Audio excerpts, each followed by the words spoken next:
Hi everyone, sorry for the late video update. நீங்கள் எல்லாரும் நல்லபடியாக தீபாவளி செலிப்ரேட் பண்ணியிருப்பீங்க. நாங்களும் நல்லபடியாக சந்தோஷமாக செலிப்ரேட் பண்ணோம். வீடியோஸ் எல்லாம் எடுத்துகிட்டு இப்போ தான் எடிட் பண்ணி அப்டேட் பண்ணுறேன். சாரி, என்னால் அப்பப்போ அப்டேட் பண்ண முடியல. ஏன்னா நான் இப்போது தான் சோஷியல் மீடியாவில் சின்ன சின்ன விஷயங்கள் ஒன் பை ஒன்னாக லேர்ன் பண்ணிகிட்ருக்கேன். I am not use to it. So mistake பண்ணி அதை திருத்தி அதை பார்த்து சரி பண்ணிவிட்டு தான் அப்டேட் பண்ணுறேன். ஐ ஹோப் நல்லா வரும்னு, உங்களுக்கும் பிடிக்கும்னு. ஸோ இந்த வீடியோவில் என்ன பார்க்குறீங்கன்னா, பிரித்திஷா சுபிக்ஷாவோட தீபாவளி ஷாப்பிங் மினி விளாக். நிறையா ஷாப் பார்த்தோம், நிறைய ஸ்ட்ரீட் ஷாப்பிங் பண்ணோம். பட் அகேன் நான் சொன்ன மாதிரி வீடியோஸ் எல்லாம் எடுக்க மிஸ் பண்ணிட்டேன். ஒரு வழியாக இந்த குட்டி குட்டி கிளிப்பிங்ஸ் எல்லாம் எடுத்தேன். நல்லபடியாக ஷாப்பிங் பார்த்தோம். நிறைய அவங்களுக்கு ட்ரெஸ்ஸஸ் எல்லாம் ட்ரை பண்ணி பார்த்தோம். கடைசியில் அவங்களுக்கு சுடி தான் செட் ஆச்சு. அந்த சுடிலையும் கலர் சேமாக இருக்கும்னு பார்த்து பண்ணது நல்லபடியாக முடிச்சிட்டோம். அப்பாடா, ட்ரெஸ் முடிஞ்சுதான் வாங்க போகலான்னு பார்த்தா இல்லைங்க, இதுக்கு மேலே தாங்க நிறைய வேலை இருக்குதுன்னு சொல்லிட்டு கூப்பிட்டு வந்தாங்க. என்னென்னா, ட்ரெஸ் எடுத்துட்டோம் இல்லையா, இப்போ அதுக்கு கான்ட்ராஸ்ட்டாக அவங்களுக்கு ஆக்சசரிஸ் எல்லாம் பார்க்கணும்.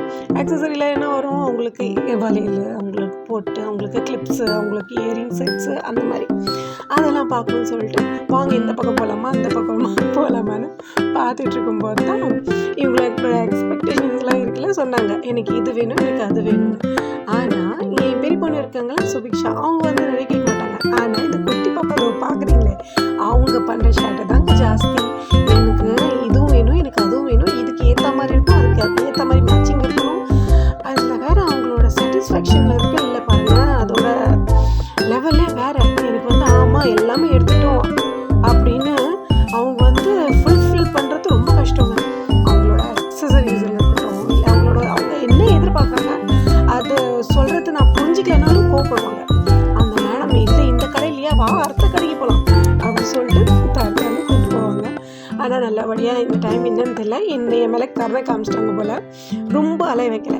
ஓகே, இந்த ட்ரெஸ்க்கு ஏற்ற மாதிரி இது இருக்கா, அக்காவுக்கு பிடிக்குதா அப்படின்னு சொல்லிட்டு அவங்க ஓகே அக்கா கூட மேட்ச் ஆகுதா, ஃபைன், அக்காவுக்கு ஓகேனா எனக்கும் ஓகே அப்படின்னு சொல்லிட்டு சுப்பி தான் என்னை காப்பாற்றி விட்டதே. ஓகே, 2 பேருக்கும் நல்லபடியாக ஷாப்பிங் முடிச்சிட்டோம். இதில் ஏதாவது விட்டு போச்சு, இல்லை ஏதாவது நம்ம ஆல்ட்ரேஷன் பண்ணுற வேலை இது, இல்லை ஏதாவது மாற்றணும், ஏதாவது செட் ஆகலை அப்படின்னா நான் வந்து அப்புறமா கூட என் சிஸ்டர் கூட வந்து பார்த்துக்கலான்னு சொல்லியிருக்கேன். ஏன்னா இதுக்கு மேலே பிள்ளைங்களையும் வச்சுட்டு இங்கேன்னு கஷ்டப்படுத்த வேணான்னு. ஏன்னா ரொம்ப ரஷ்ஷு, ரொம்ப நாய்ஸு, பிள்ளைங்களாம் இங்கே அங்கேயே கடையாக அலைஞ்சு ரொம்ப டயர்டாயிட்டாங்க. நல்லபடியாக முடிச்சிட்டோம். ஸோ ஓகே, இவங்களோட ஷாப்பிங் விலாக் இது தான். நல்லபடியாக முடிச்சிட்டோம். நெக்ஸ்ட் வீடியோவில் பார்க்கலாம். Bye. I hope you like it.